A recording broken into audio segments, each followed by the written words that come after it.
Bagaimana mengatasi perdarahan lewat hidung yang orang sering menyebutnya dengan kata mimisen.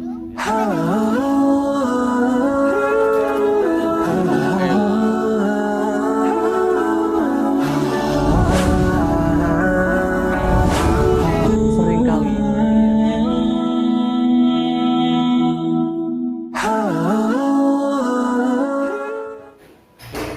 Assalamualaikum warahmatullahi wabarakatuh. Alhamdulillah teman-teman semuanya, pada kesempatan kali ini bisa ketemu kembali dengan saya dalam channel Makes Mudah. Materi kesehatan mudah, materi yang menyajikan informasi kesehatan yang praktis, yang bermanfaat untuk keluarga dan siapapun yang membutuhkan informasi kesehatan praktis.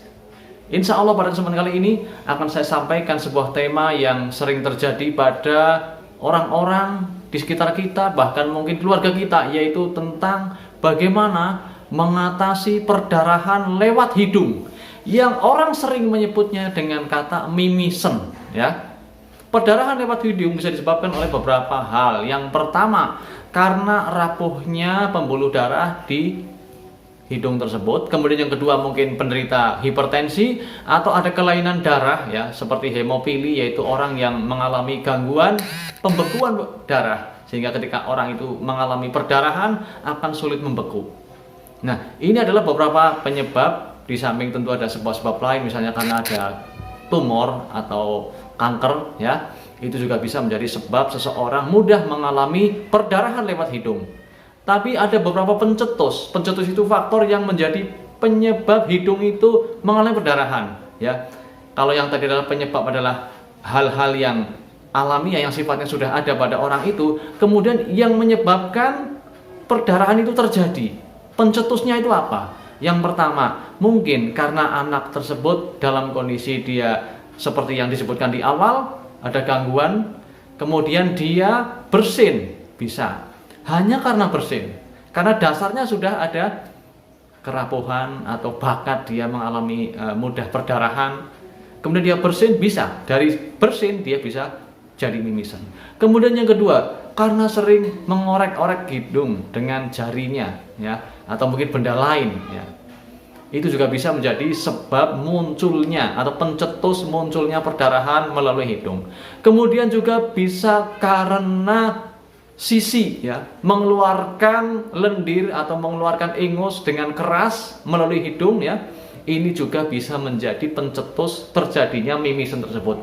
Atau sebab lain, ya, di samping ada faktor yang sebutkan tadi, ya, faktor penyebab, ada faktor lain yaitu karena trauma, misalnya karena kebentur benda keras, atau mungkin seorang atlet, ya, walaupun mungkin tidak ada penyebab yang tadi, ya, hipertensi, gangguan pembuluh darah, tidak ada, tetapi ketika dia mengalami trauma, misalnya seorang atlet bela diri, ya, pencak silat misalnya, tanpa sengaja atau emosi dia tiba-tiba mukul kenanya hidung, itu juga bisa menjadi pencetus terjadinya bleeding atau perdarahan lewat hidung tersebut yang kita kenal dengan nama mimisen, ya. Atau mungkin karate atau tinju atau bahkan sepak bola, mungkin kiper loncat, ya, kesikut temennya, juga bisa menjadi pencetus terjadinya mimisen pada seseorang.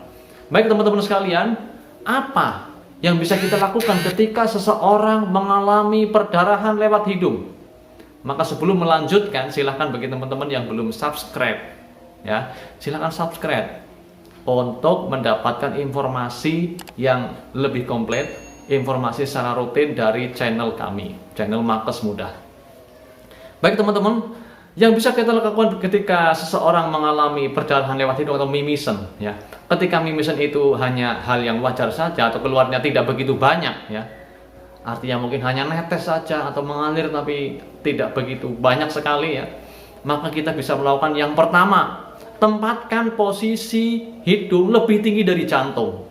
Jantung itu di daerah sini, ya, di daerah dada sebelah kiri sini, besarnya sekepal begini. Nah, kita usahakan kepala kita lebih tinggi dari jantung. Artinya usahakan dalam posisi dia duduk, jangan justru ditidurkan, tapi didudukkan. Dengan demikian maka akan tekanan darah yang ke atas itu akan lebih kecil, hingga tidak terjadi perdarahan yang lebih hebat, ya, tidak terjadi perdarahan yang lebih hebat. Kemudian yang kedua, usahakan kepala ditundukkan begini, ya, Kemudian mulut dibuka. Apa tujuannya? Biar darah itu langsung keluar lewat mulut. Ya, biar darah keluar lewat mulut, tidak tertelan atau tidak masuk ke saluran pernapasan. Dan bisa pula dilakukan dengan cara yang lain, yaitu dengan ditambah dengan menekan pangkal hidung seperti ini. Ini juga beberapa kasus dengan cara seperti ini, didudukkan kepala menunduk, dipencet daerah pangkal hidung, akan mengalami perhentian darah atau darah tersebut tidak mengalir terus dan berhenti. Kalau sudah seperti itu, bisa pula dilakukan masih perdarahan sana, bisa pula dilakukan dengan cara yang lain, yaitu dengan cara menyumbat daerah hidung, lubang hidung yang keluar darahnya, misalnya sebelah kiri ini ya, perdarahan, maka dengan menyumbat dengan kasa yang steril.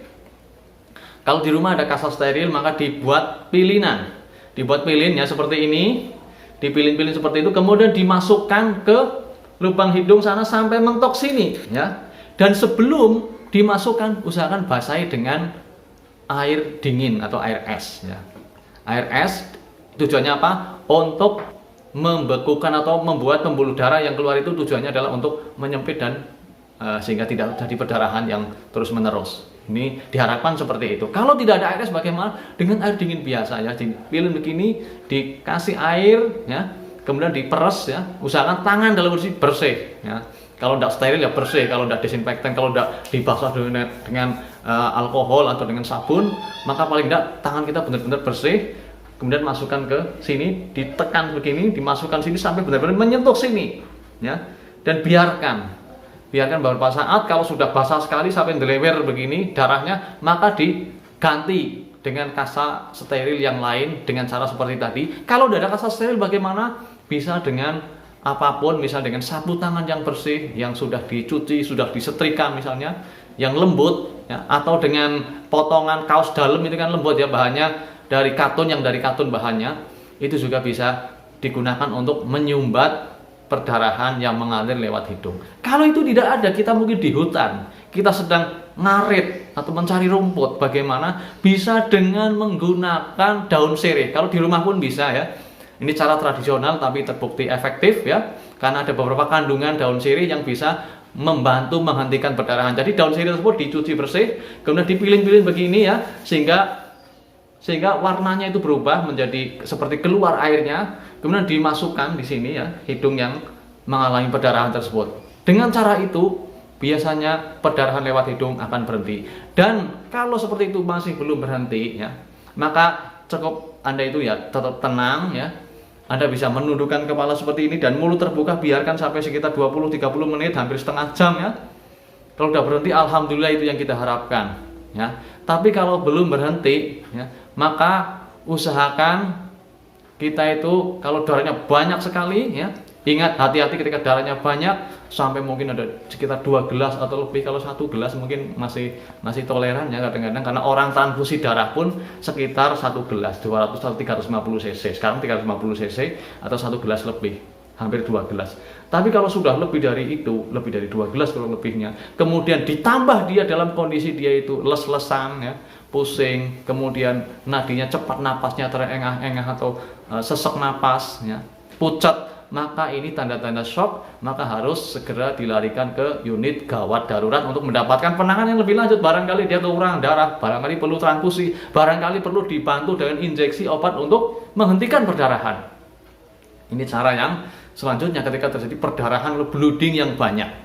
Nah, kalau tidak seperti itu, seperti tadi yang sudah kita sebutkan, dengan cara dimasukkan daun sirih yang dipilin atau dengan cara kasa steril atau kain bersih yang disumbatkan, kemudian menunduk dan berhenti, maka kita belum selesai. Kalau sudah berhenti belum selesai, biarkan di situ sampai beberapa saat, mungkin 2 jam, 3 jam, sampai benar-benar yakin berhenti. Tapi Anda harus jangan sisi dulu, jangan usahakan jangan bersin ya kalau bisa ya. Jadi jangan dekat-dekat ke ibu yang sedang masak bawang yang mungkin nyegrak baunya sehingga bisa bersin. Atau jangan sisi, mungkin ada sisa-sisa darah yang masih menempel di hidung ya. Jangan disemprotkan, jangan dibuang dengan keras lewat hidung ya. Karena ini akan memicu kembali terjadinya perdarahan. Nah, Itulah beberapa hal yang bisa kita sampaikan tentang bagaimana cara menghentikan perdarahan pada mimisen atau keluar darah lewat hidung.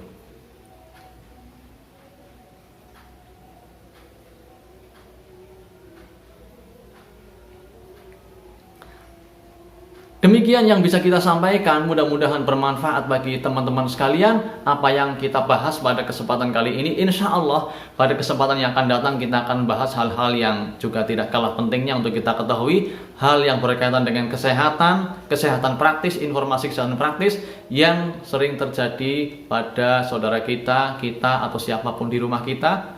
Sehingga apa yang kita sampaikan benar-benar bisa memberikan manfaat bagi teman-teman semuanya. Terima kasih Cendrawasih Burung Irian. Terima kasih, cukup sekian. Wassalamualaikum warahmatullahi wabarakatuh.